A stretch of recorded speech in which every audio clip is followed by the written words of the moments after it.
When Zelda first started out, it was an open world adventure. There wasn't really any hand-holding. You didn't really know what to do. Later Zelda games erred more on the side of having a pre-scripted adventure with a predetermined course. The items in Zelda used to be versatile and had multiple different functions. Later, they started to become specific to the dungeons themselves. And the school system has followed a similar pattern as well, where things like shop class or any of the other trades that used to exist in school have started to disappear in favor of preparation for standardized tests. Thus, when Breath of the Wild came out, it did a full 180 all the way back to the complete lack of hand-holding. And my question is, when will our school system do the same thing? But let's talk for a bit about unschooling, because unschooling is essentially taking all the familiar structures of school and saying, no, learning is a thing that happens all the time in every scenario. It's just a part of living. Just like how Zelda takes the player's innate curiosity and just presents them with a whole world of opportunity to explore and have fun with. But first, we got to get one big red herring out of the way. I was a big fan of Egoraptor's Sequelitis series, and I think a lot of people mistook some of what he said as being contradictory to other things that he's said. But that's where we got to talk about learning in general now. There's a big difference between learning to draw, for example, and learning how to change your car battery. One really is a matter of exploration and coming into your own, whereas the other is very much a procedural with correct ways to do it, incorrect steps, and actual danger if the steps are not followed. Thus, the way you approach learning one thing is not necessarily the way you approach learning another. And the same is true for video games. See, Egoraptor is a big fan of Mega Man, as am I, and Mega Man is highly linear, but the fun of the game has to do with mastery of the mechanics, the technical skill of the game, and therefore the linear nature is just a matter of, here are the current objectives, now use your skill to overcome them. But the original Zelda was more about dropping you into a world where the mystery itself was the primary appeal. So two different things. One is more like changing the car battery, the other is more like learning to draw. And so I would say my perspective, and I believe Egoraptor's as well, is informed by kind of the principle of unschooling, that for everything you ask of it, what is its nature, what is it in itself, and then evaluate it according to that standard. Schooling by confinement with an expert who conducts the process of education should be an obvious mismatch between the objectives and the methods, because the world is very large and complex. So I think it makes a lot more sense to approach education the way that Zelda does, of more or less, here's everything, have at it. And even in the Zelda game, when you do approach dungeons, dungeons are often fairly linear, with a lot of problem-solving elements contained, just like how the real world contains car batteries. So it's not that I have a problem with linearity in general. It's more that stuff should be approached according to what it is. There's an idea that the method of attaining an objective should be a match for that objective itself. But this is where I wanted to see if, when my kids played Ocarina of Time, if it would be similar to when I played Ocarina of Time, or when Egoraptor did, when you get to that guard at Death Mountain that prevents you from your adventure because there's a story reason that has to be fulfilled before you can actually go to that mountain. Now, perhaps this is some analog to real life where access to things requires certain prerequisites. Okay, true. However, there's definitely examples from real life that are rather arbitrary. I myself work a relatively difficult job that required a bachelor's degree to get. However, the bachelor's degree that I got is pretty unrelated to the job that I actually do. So shouldn't the key to accessing something be in some way relevant to what it is that you're accessing itself? The connection in Zelda of a letter from the princess and access to a mountain is not particularly obvious, and in that sense it's jarring and somewhat confusing. I want to go up the mountain, but I'm not sure how to get there. There's no obstacles I can surmount. Thus, we get to the topic of artificial roadblocks. where the game simply keeps secrets from you. I remember being extremely frustrated when in college I finally learned in Calculus 1 that a whole lot of this math we were using our calculators for could be solved with just a few basic principles and a few basic methods. I felt cheated. Like, why did we go through all this rigmarole when there wasn't anything more advanced about this? Not that much more advanced than what we were doing in 8th grade. I mean, with school, there's an obvious financial incentive to make the process take as long as possible. Similarly, with games, you want to make the game last as long as you can. That way you can talk about, like, oh, this is a 60-hour game. Or like, oh, we put them through a 4-year process. But this is where I think the validity of Egoraptor's criticism comes into place. The absolute antithesis of adventure is the arbitrary roadblock. Speaking of how long it takes to complete games and school, isn't it interesting that from kindergarten to 12th grade, everybody pretty much stays in the system for 13 years, regardless of their ability? And what's interesting is the timer essentially stops at the end of those 13 years, and whatever level of mastery people have achieved, that's what they're branded with at that point. And surely a lot of people have a different experience of those 13 years. But we're talking about with sequels and with the school institution over a period of generations, how things change over time. And what I liked in the Castlevania example when he talked about it in Sequelitis, that the first game was all about putting you into a really difficult situation where your skill was the only thing that was going to save you. The second game toned down the difficulty relative to skill and just introduced some other elements kind of unrelated to the basic mechanics of the game. The game was more or less one of adventure and combat, but then we had these RPG elements, we had backtracking, and the combat was now not as difficult as it was originally. So if you just played the first Castlevania game, in order to beat it, you had to attain a large amount of skill, otherwise there was no possibility of you beating it. The second one mostly asked of your ability to repetitively hit enemies rather than skillfully hit enemies, and of your ability to backtrack and go through the motions the game wants you to go through. The second one being a much longer game, if you count how long it takes to complete. Arguably, the first one is a longer game considering how many times you die.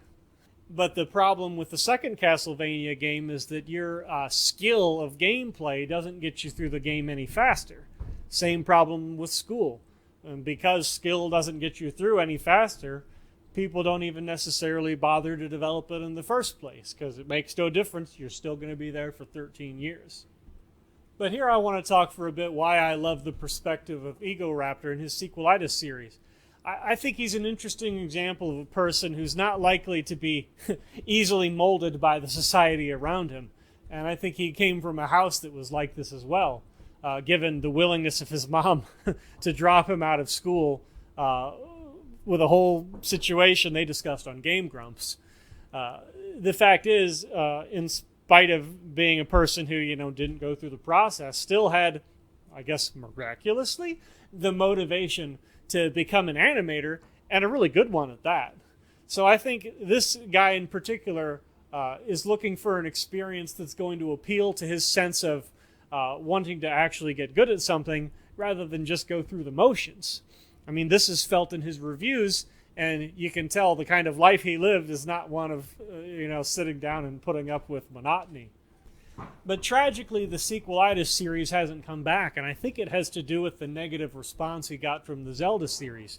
I know Egoraptor has an affinity for Japanese culture, and something I noticed at the reveal of Byleth from Smash Brothers was that the American response to that Smash Brothers character reveal was one of just extremely vocal outrage and hate, whereas the Japanese audience was more reserved, and they were kind of happy for people who were fans of Byleth.